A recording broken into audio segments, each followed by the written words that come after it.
มีนักพรตกล่าวไว้ว่าคนโง่เก็บใจไว้ที่ปากคนฉลาดเก็บปากไว้ที่ใจอีนะพระเจ้าก็ทรงสอนเหมือนเดียวกันพอแม่สถานในเรื่องของการอู้พ่อเขาอยู่รวมกันนี่มันก็อู้ไปต่างๆนานาหมอนั่นว่านั่นหมอนั่นว่าอย่างหมอนี่ว่าอย่างนี่มันเหมือนกันหมดก็บ่ได้แต่เขาจะต้องสำรวมระวังคำอู้ของเขาไว้แม่ว่าพุทธศาสนาจะสอนให้เป็นคนตรงแต่พระเจ้าก็ทรงสอนธรรมะอย่างอื่นกำกับไปโดยนะจะเป็นคนสื่อเคยว่าอย่างก็ว่า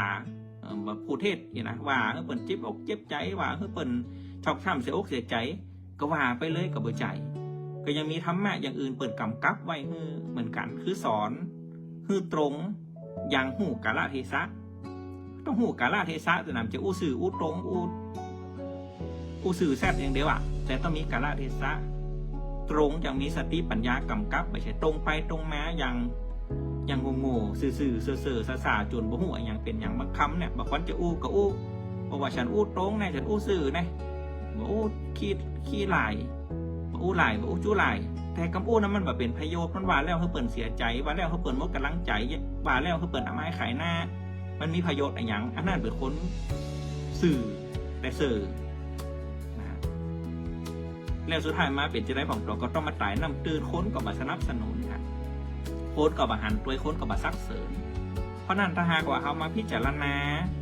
หลักการในการอู้ของพระพุทธเจ้าตีมาในมัชฌิมานิกาย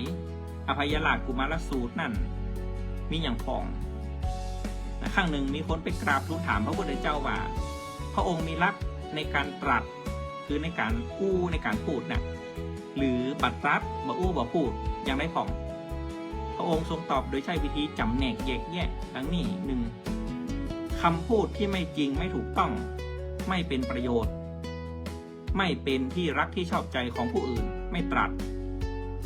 2. คำพูดที่จริงถูกต้องแต่ไม่เป็นประโยชน์